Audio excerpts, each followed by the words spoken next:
Metformin is one of the most common medications prescribed for type 2 diabetes. But how does it work and what should you know before taking it? Let's dive into all the essential details.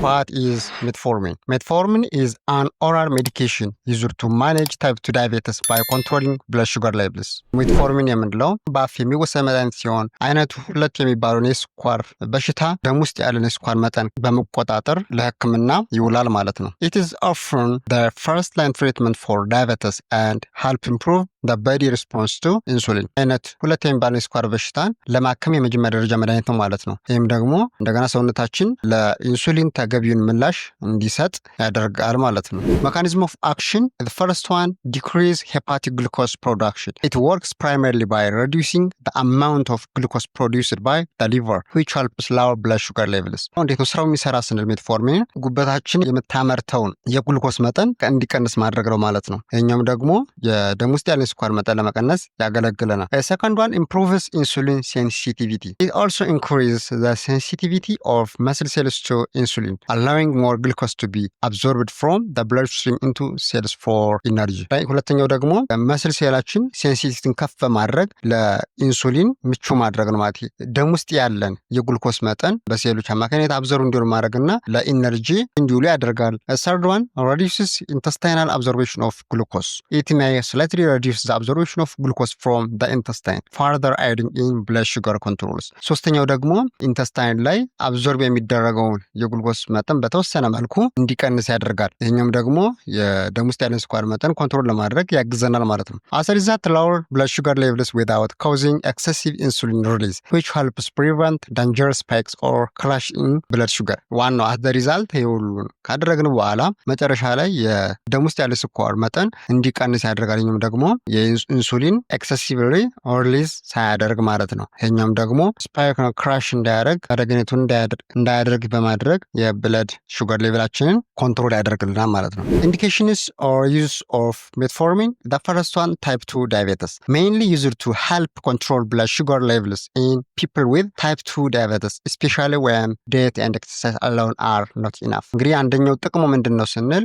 አይነት 2 የስኳር በሽታ የሚባለውን ለማከም ነው ማለት ነው። ይህኛውም ደግሞ ስፔሻሊ በአመጋገብና በኤክሰርሳይዝ ወይም ደግሞ እንቅስቃሴ ማድረግ ማይመለስ ወይም ደግሞ ኮንትሮል ማድረግ ካልተቻለ ቀጥታ ወደዚህ እንገባለን ማለት ነው። Second one, polycystic ovarian syndrome, sometimes used off label to help manage insulin resistance and symptoms of polycystic ovarian syndrome. ሌላኛው ደግሞ የኢንሱሊን ሬዚስታንስ ካለ እንዲሁም ደግሞ polycystic ovarian syndrome ካለ አልፈን እንጠቀመዋለን ማለት ነው። Third one, pre-diabetes, to help prevent the onset of type 2 diabetes in people with pre-diabetes. pre-diabetes ወይም ደግሞ ቅድመ ስኳር በሽታ የምንለውን ደግሞ ለታይፕ 2 ዳያቤተስ ዲቨሎፕ ለማድረግ ቅድመ ሁኔታዎችን ወይም ደግሞ የስኳር መጠናችን ከፍ እያለ ከሆነ አስጊ ከሆነ ይሄን ለመከላከልም ልንጠቀመው እንችላለን ማለት ነው።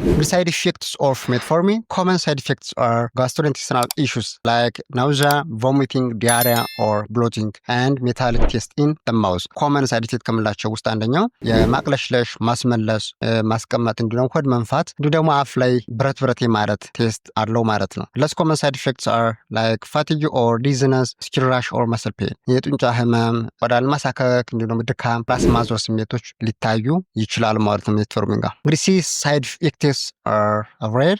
side effects የምላቸው ደግሞ rare ቢሆንም the first one, lactic acidosis, a rare but serious condition where lactic acid builds up in the blood, which can be life threatening, especially kidney issues. በተለይ serious side effects ከሚሉት አንደኛው ላክቲክ አሲዶስ ሲሆን ይሄኛውም ደግሞ ሬር ቢሆንም በጣም ሲሪየስ የሆነ ኮንዲሽን ነው ማለት ነው። ደም ውስጥ ላይ ላክቲክ አሲድ ቢልድ አፕ ከሆነ እስከ መግደል ድረስም ሊደርስ ይችላል። በተለይም ደግሞ የኩላሊት ችግር ያለባቸው ሰዎች ከሆኑ። የሰከንድ ዋን ቫይታሚን B12 deficiency, prolonged use of metformin may lead to decrease level of vitamin B12. ሁለተኛው ደግሞ የቫይታሚን B12 ዴፊሽንሲ ወይም እጥረት እንዲከሰት ያደርጋል። ይህም ደግሞ ሜትፎርሚን ለረጅም ጊዜ በምንወስድበት ሰዓት ይሄ ሊከሰት ይችላል ማለት ነው። ስለዚህ እነዚህ ከነዚህ አንጻር ሁሌም ቢሆን ጥንቃቄ ማድረግ ክትትል ማድረግ ያስፈላጊ ነው ማለት ነው። drug and food interactions of metformin: the first one, drug interactions, insulin or sulfonylureas, example glipizide, increase the risk of hypoglycemia or low blood sugar. አንደኛው እንግዲህ ድራግ ኢንተራክሽን ስናይ የኢንሱሊንና ከሳልፎኒሉሪያ ጋር ሜትፎርሚን በምንሰጥበት ሰዓት የሃይፖግላይሴሚያ ኢፌክቱ ሪስኩ ከፍ ስለሚል ጥንቃቄ ማድረግ አለብን። ሰከንድ ዋን ዳይሬቲክስ ኦር ኮርቲኮስቴሮይድስ ካን ኢንክሪዝ ብለድ ሹገር ሌቭልስ ኤንድ ሬዲዩስ ሜትፎርሚንስ ኢፌክቲቭነስ። ከዳይሬቲክስ ጋር በተለይም ዳይሬቲክስ ስፔሻሊ ቲያዛዳይሬቲክስ ከሚባሉት ጋር እንዲሁም ከኮርቲኮስቴሮይድስ ጋር በሚሰጥበት ሰዓት የብለድ ሹገር ሌቭል ከፍ ሊል ይችላል። ይህ ማለት ደግሞ የሜትፎርሚን ኢፌክቲቭነስ ይቀንሳል ማለት ነው። ስለዚህ ሁሌም ቢሆን እነዚህ በሚሰጡበት ሰዓት ጥንቃቄ ማድረግ አለብን። ሰርድ ዋን አልኮል ኢት ካን ኢንክሪዝ ዘ ሪስክ ኦፍ ላክቲክ አሲዶሲስ። ሶስተኛው ደግሞ አልኮል የምንወስድ ከሆነ ላክቲክ አሲዶሲስ የመከሰት ቻንሱን ከፍ ስለሚያደርግ ጥንቃቄ ማድረግ አለብን። ፎርዝ ዋን ኮንትራስት ዳይ ፎር ኢሜጂንግ tests. Avoid metformin for 48 hours before and after a contrast dye procedure as it can increase the risk of kidney damage. ሌላ ደግሞ እንግዲህ ኮንትራስት ዳይ ስንለው ኢሜጂንግ ቴስት በምናደርግበት ሰዓት የኮንትራስት ዳይ እንወስዳለን። ይሄን ኮንትራስት ዳይ ከመውሰዳችን በፊት ለ48 ሰዓት ሜትፎርሚን መቆም አለበት። እንዲሁም ደግሞ የኮንትራስት ዳይ ከወሰድን በኋላ ለ48 ሰዓት ያህል ሜትፎርሚን መውሰድ የለብንም። ይሄም ለምን ይጠቅመናል? ኪድኒ ዳሜጅ ሁለቶቹን ስለሚያመጡ ይሄን ለመከላከል ቢያንስ ለ48 ሰዓት ኮንትራስት ዳይ ከመውሰዳችን በፊት እንዲሁም ደግሞ ኮንትራስት ዳይ ከወሰድን በኋላ ለ48 ሰዓት ሜትፎርሚን መውሰድ የለብንም ማለት ነው። ፉድ ኢንተራክሽንስ It is generally advised to take metformin with foods to reduce gastrointestinal side effects. ከምግብ ጋር መስተጋብር ስናይ ደግሞ ሜትፎርሚን ከምግብ ጋር ቢወሰድ የተሻለ ነው። ምክንያቱም የጋስትሮኢንቴስቲናል ሳይድ ኢፌክቶችን ለመቀነስ ማለት ነው። Be mindful of your carbohydrate intake as this can affect your blood sugar levels. ደግሞ ካርቦሃይድሬት በምንወስድበት ሰዓት ሁሌም ቢሆን ጥንቃቄ ያስፈልጋል። ምክንያቱም ብለድ ሹገር ሌቭላችን አፌክት ስለሚያደርገው ማለት ነው። ሌላኛው ግን እንግዲህ እዚህ ጋር የምናየው ነገር ሜትፎርሚን ከምግብ በፊት ቢሰጥ የተሻለ ኢፌክት አለው። ነገር ግን ለረጅም ጊዜ ስለምንወስደው ኮመን የሆኑ ጋስትሮኢንቴስቲናል ሳይድ ኢፌክት ስላለው ሁሌም ቢሆን ምን አድቫይስ እናደርጋለን? ከምግብ ጋር እንዲወሰድ አድቫይስ ማድረግ መቻል አለብን ማለት ነው። ኮንትራኢንዲኬሽንስ ኦፍ ሜትፎርሚን ፈርስት ዋን አብሶሉት ኮንትራኢንዲኬሽንስ ኪድኒ ዲዝ ኦር ሲቪር ሬናል ኢምፓየርመንት ኢንክሪዝ ዘ ሪስክ ኦፍ ላክቲክ አሲዶሲስ። ሜትፎርሚን የማይወስዱት እነማን ናቸው ከምንል የመጀመሪያው የኩላሊት ችግር ካለባቸው ስፔሻል ደግሞ ከፍተኛ የሆነ የኩላሊት ችግር ካለ አይሰጥም። ምክንያቱም ይህም ላክቲክ አሲዶሲስን ሪስኩን ከፍ ስለሚያደርግ። ሰከንድ ዋን ላክቲክ አሲዶሲስ ካለ፣ ምክንያቱም ላክቲክ አሲዶሲስ ካለ ሜትፎርሚን በምንሰጥበት ሰዓት እንዲሁ ላክቲክ አሲዶሲስ ስለሚያበብስ ጥንቃቄ ማድረግ አለብን። ላክቲክ አሲዶሲስ ካለ ሜትፎርሚን መሰጠት የለበትም። ሰርድ ዋን ሲቨር ሊቨር ዲዝ፣ ከፍተኛ የሆነ የጉበት በሽታ ካለ እንዲሁ ሜትፎርሚን መስጠት የለብንም ማለት ነው። ሪላቲቭ ኮንትራኢንዲኬሽንስ ሃርት ፌለር ኦር ሲቨር ሪስፓራቶሪ ዲዝ ኢዝ ሪኮግናይዝድ ዲዩ ቱ ዘ ሪስክ ኦፍ ላክቲክ አሲዶሲስ። ሌላኛው ደግሞ የልብ ድካም ካለ እንዲሁም ደግሞ ከፍተኛ የሆነ የመተንፈሻ በሽታዎች ካሉ ሜትፎርሚን በምንሰጥበት ሰዓት በጣም ጥንቃቄ ያስፈልጋል። ይህም ለምንሆነው የላክቲክ አሲዶሲስ መከሰት ቻንሱን ከፍ ስለሚያደርግ። ሌላኛው አልኮል አቢዩዝ፣ በጣም አልኮል አቢዩዝድ የሆነ ሰው ደግሞ በአልኮል ሱስ የተያዘ ሰው ከሆነ ሜትፎርሚን በምንሰጥበት ሰዓት ጥንቃቄ ያስፈልጋል። ይህም ላክቲክ አሲዶሲስ ሪስኩን ከፍ ስለሚያደርግ ነው። እንግዲህ the other one patient advice፣ እንግዲህ ሜትፎርሚን ከመውሰዱ በፊት እየወሰደ ካለ ምንድን ነው መምከር ያለብን የሚለውን ስናይ before taking metformin inform your doctor if you have kidney or liver disease, are pregnant or have a history of lactic acidosis። ህክምና በምናደርግበት ሰዓት ወይም ደግሞ መድኃኒቱ ከመውሰዳችን በፊት ቀድመን ለዶክተሩ የኩላሊት ችግር ካለ፣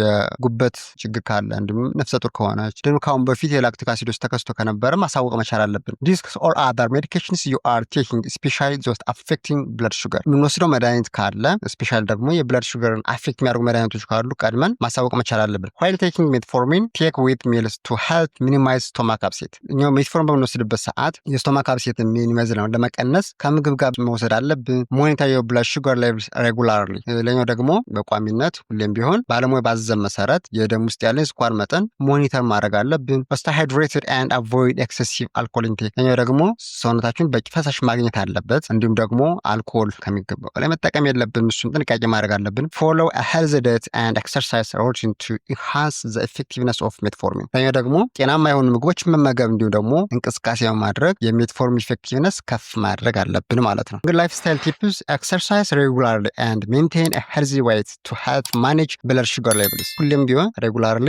ኤክሰርሳይዝ ወይም ደግሞ እንቅስቃሴ ማድረግ እንዲሁም ደግሞ ጤናማ የሆነ ክብደት እንዲኖር ማድረግ ይህም ደም ውስጥ ያለ ስኳር መጠን ማኔጅ ለማድረግ ያግዘናል ማለት ነው። keep a consistent eating schedule with a balanced diet to avoid blood sugar spikes or dips።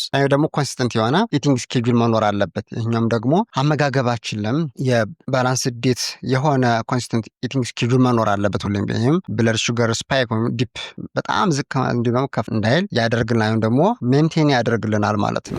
ፋይናሊ ሜትፎርሚን ኢዝ a cornerstone treatment for managing type 2 diabetes, but it's important to understand how to use it properly. Have you taken metformin or have questions about how it works? Let us know in the comment below. If you found this video helpful, don't forget to like, subscribe, and hit the bell icon for more tips on diabetes management and medications. Let's take control of our health together. See you next video.